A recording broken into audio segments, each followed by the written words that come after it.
नमस्ते।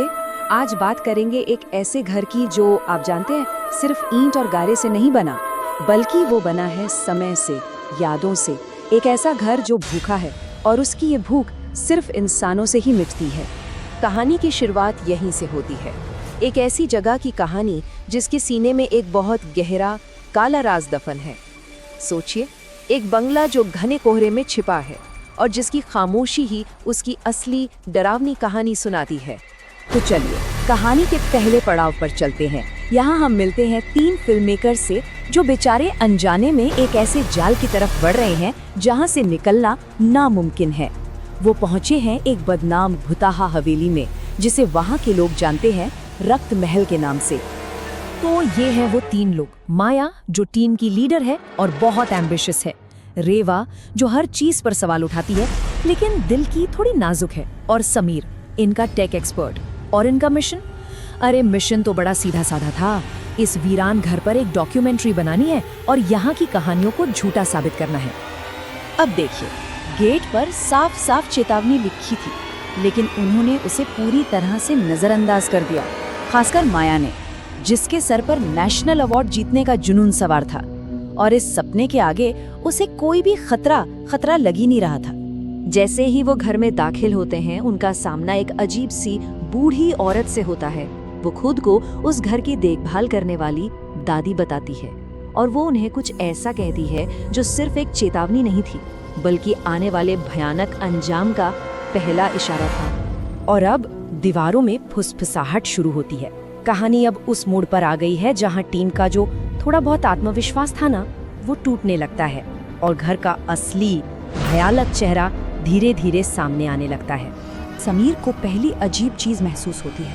वो नोटिस करता है कि घर के अंदर का तापमान बाहर के मुकाबले पूरे 10 डिग्री कम है, और वहाँ एक ऐसा सन्नाटा था, इतना गहरा कि उन्हें अपनी ही सांसों और दिल की धड़कन की आवाज गूंजती हुई सुनाई दे रही थी।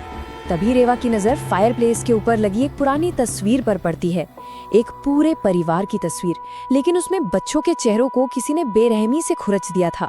सिर्फ माँ का चेहरा साफ था और उसकी आंखें, ऐसा लग रहा था मानो वो उनकी हर एक हरकत पर नजर रखे हुए हैं। रेवा की कांपती हुई आवाज उस खामोशी को तोड़ देती है और उसका डर देखते ही देखते पूरी टीम में फैल जाता है। अब ये सिर्फ शक नहीं रहा था, ये यकीन में बदल चुका था कि कोई है जो उन्हें लगातार देख रहा है। तो क्या वो सिर्फ एक पुरानी डरावनी पेंटिंग थी या कुछ और?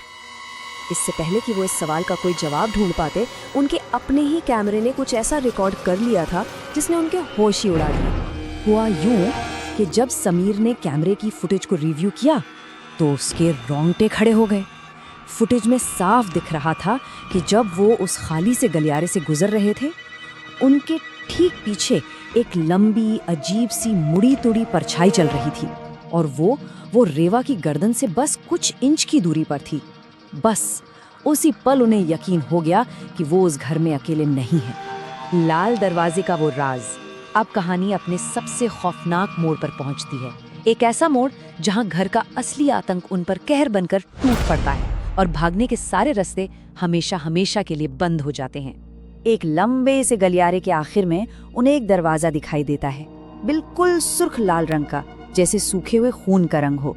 ये वही कमरा था जिसके बारे में दादी ने उन्हें चेतावनी दी थी, पर इंसान की फितरत है, उनकी जिज्ञासा उन्हें वहीं खींच ले गई।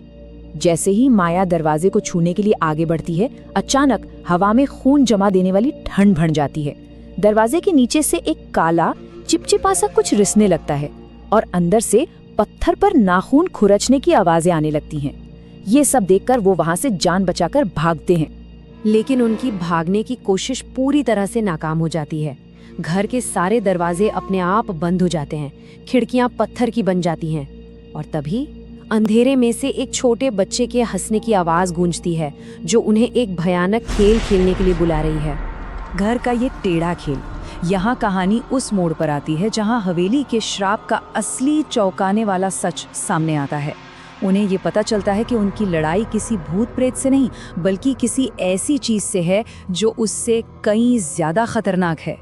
भागते भागते उन्हें खुफिया दरवाजा मिलता है जो उन्हें एक बेसमेंट में ले जाता है, और वहाँ का मंजर, वहाँ सैकड़ों मिट्टी की गुड़िया रखी थी और हर गुड़िया पर एक नाम और एक साल लिखा हुआ था। पर जो सबसे डरावनी चीज थी वो ये कि वहाँ 3 नई अधूरी गुड़िया भी थी जिन पर उन्हीं के कपड़ों के टुकड़े लगे हुए थे। जैसे ही उन्हें ये सब समझ में आता है, वो खुफिया दरवाजा जोर से बंद हो जाता है और दादी की आवाज दीवारों में गूंजने लगती है, जो उन्हें घर के असली भयानक मकसद के बारे में बताती है। जब माया की आंख खुलती है तो वो खुद को उसी लाल दरवाजे वाले कमरे में पाती है। वो आईने में देखती है और उसे अपना नहीं बल्कि दादी का चेहरा नजर आता है। तभी रेवा वहाँ एक कठपुतली की तरह नजर आती है और फिर हवा में गायब हो जाती है। अब साफ था, ये घर उन्हें सिर्फ कैद नहीं कर रहा था, ये उन्हें बदल रहा था। पास ही में एक पुरानी सी रजिस्टर रखी थी और उसमें था आखिरी और सबसे भयानक सच। उस रजिस्टर में हर उस शख्स का नाम था जो कभी इस घर में आया था और आखिरी पन्ने पर उनके खुद के नाम लिखे थे, माया, समीर, रेवा। लेकिन नामों के आगे जो तारीखें थीं वो भविष्य की थीं। तब उन्हें एहसास हुआ कि ये घर जान नहीं लेता, ये तो समय छीन लेता है। और अब कहानी का अंत, एक ऐसा चक्र जो कभी खत्म नहीं होता। ये एक ऐसा अंत है जहाँ जो शिकार होता है उसे ही अगला शिकारी बनने पर मजबूर कर दिया जाता है, हमेशा हमेशा के लिए। माया की किस्मत का फैसला हो चुका था। अगली सुबह वो पूरी तरह से बूढ़ी हो चुकी है, बिल्कुल नई दादी की तरह। उसकी जवानी, उसका भविष्य, सब कुछ वो घर निगल चुका था। और ठीक उसी वक्त एक नई कार बंगले के सामने आकर रुकती है। उसमें से 3 नए जोशीले नौजवान निकलते हैं, एक वायरल वीडियो बनाने के सपने के साथ। यानी श्राप का वो चक्र एक बार फिर से शुरू होने वाला था। और अंत में माया, जो अब नई दादी बन चुकी है, दरवाजे पर खड़ी होकर ठीक वही शब्द बोलती है जो इसने इस घर में पहली बार सुने थे।